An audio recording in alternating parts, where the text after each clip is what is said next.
Assalamu alaikum wa rahmatullahi wa barakatuh. Welcome to This Muslim Reads. Jazakallah khair for joining us, and today's session is going to be awesome because we're going to take a look at how you can identify some of the unhealthy relationships, some of the toxic relationships that you might be stuck in your life, right? That you might be stuck in your life, and how you can get out of these relationships or how you can help other people get out of their unhealthy, toxic relationships.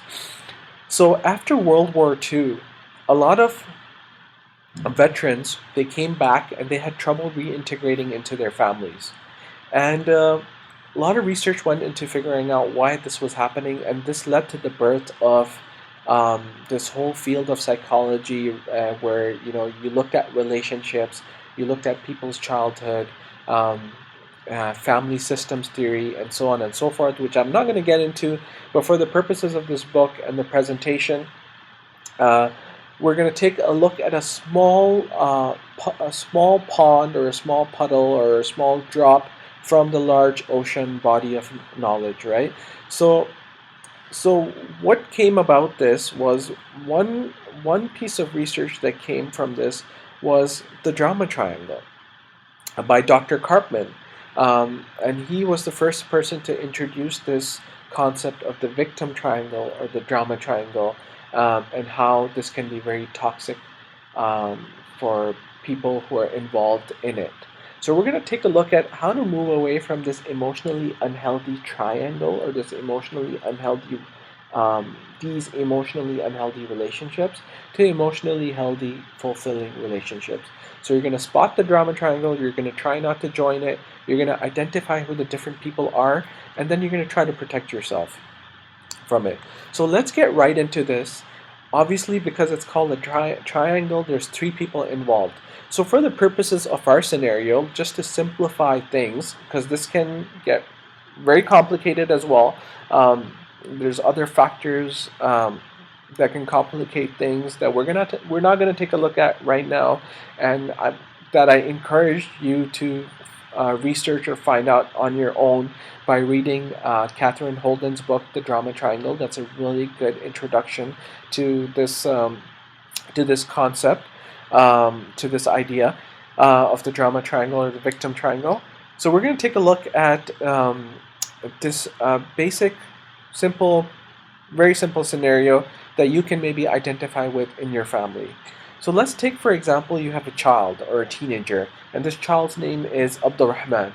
So dad, Abu Abdurrahman, for the purposes of our example, asks the child to complete a task. You know, so Abdurrahman, please clean your room. Now Abdurrahman can respond in two ways. Yes, dad, I'm going to clean my room. He cleans his room. Good. The beginning of the drama triangle is avoided. The start, even before the drama triangle begins, it's shut down because the child took responsibility, the child has been taught responsibility, he or she took responsibility and completed the task, which was in this case cleaning the room. Or what the child could do that is make this relationship conflictual, cause conflict. So he could do that or she could do that by saying, no, I'm not going to clean my room. You always ask me to clean my room. I don't want to clean my room. Abdullah doesn't have to clean his room. Why do I have to clean my room? And so on and so forth, right? So in this scenario, the child is playing the role of the victim. And because they're playing the role of the victim, they are indirectly or directly labeling their dad as the persecutor. So in this example, Abu Abdurrahman has become the persecutor because the child is playing the role of the victim and labeling their father as the persecutor. Now, imagine now that a third person is introduced. Mom comes in and she can either um, she can either she can either stop this drama triangle from being complete, or she can, encourage the completion of this drama triangle, which is toxic, which is unhealthy, which is not what we want.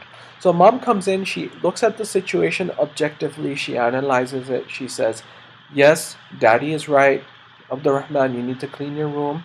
Daddy has given you a task that is appropriate for your age. You can do it. So you need to do it. So mom and dad have teamed up. They have analyzed the situation. They have said this is an appropriate task for for their child. He needs to complete it. Good. Drama triangle avoided. However, the mom can sway this triangle in a different way. She can rescue the child, and she can rescue the child, and by rescue I mean I use the word rescue in a negative sense. So what she does by rescuing the child is she supports the child in them remaining in their victim role.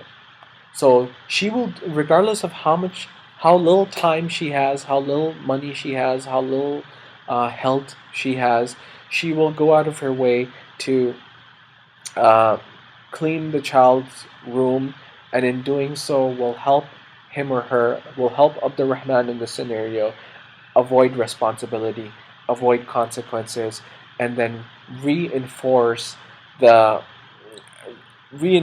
message that you don't need to take responsibility, and yes, you're allowed to have a feeling of entitlement.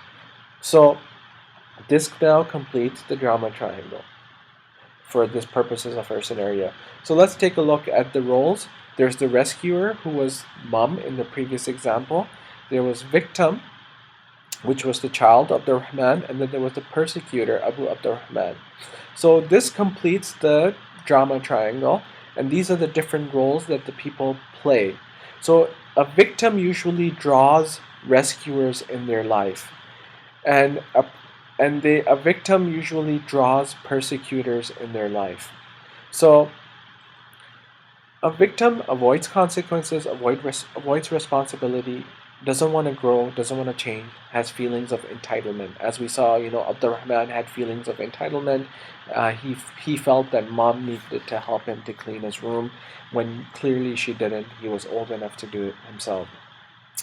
The persecutor in our last example may have not had any of these qualities.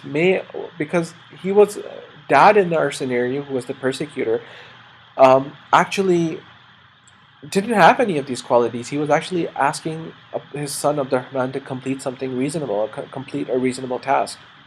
But in life, there are situations where this drama triangle takes place, where you have a persecutor who is actually a persecutor, who's actually an oppressor, who's actually Fir'aun, right? And there's a lack of empathy there. This persecutor wants power, wants control. He or she is judgmental, and you cannot reason with them, right? You cannot have a logical discussion with them. The rescuer will go out of their way to do your work for you so that you don't have to do it. And they usually do this because they have a subconscious need for admiration, for affection, for approval, and the need to feel needed. The only way they can relate to people in relationships is by rescuing them, by fixing other people. So if you are finding yourself in this scenario, or if you're finding someone else in this scenario, how do you come out of these different roles? How do you break down the drama triangle? So if you're the victim, or you know of someone who's a victim, encourage them to be grateful and do shukr of Allah subhanahu wa ta'ala, to not be problem focused, but to be solution focused.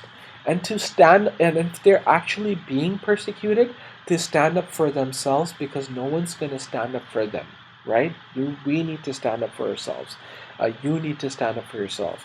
If you're the persecutor, or if you know of someone who's the persecutor, they need to learn compassion. They need to learn empathy, which is looking at someone from their eyes, from the other person's eyes, from the other person's point of view. They need to learn humility, and they need to be honest about their feelings, because a lot of times a persecutor is angry, and the anger is covering is a primary emotion. The anger is covering some sadness, some hurt, some anxiety. So be honest about how you're truly feeling. And if you're the rescuer, have faith in people's ability to take care of themselves without you constantly having to jump in. Have faith in a person's ability to take responsibility for their actions, to be able to grow, to be able to not resist change, to have faith, and have good opinion of other people. Trust other people that they can take care of themselves. So this is how you can avoid being a rescuer. So here I've mentioned what the book mentions, and I encourage you to go on and read more if you're interested. Here are the references, the suggested readings. Jazakallah khair for joining us for this Muslim Reads. I hope this was a beneficial session. Till next time, Assalamu alaikum wa rahmatullahi wa barakatuh.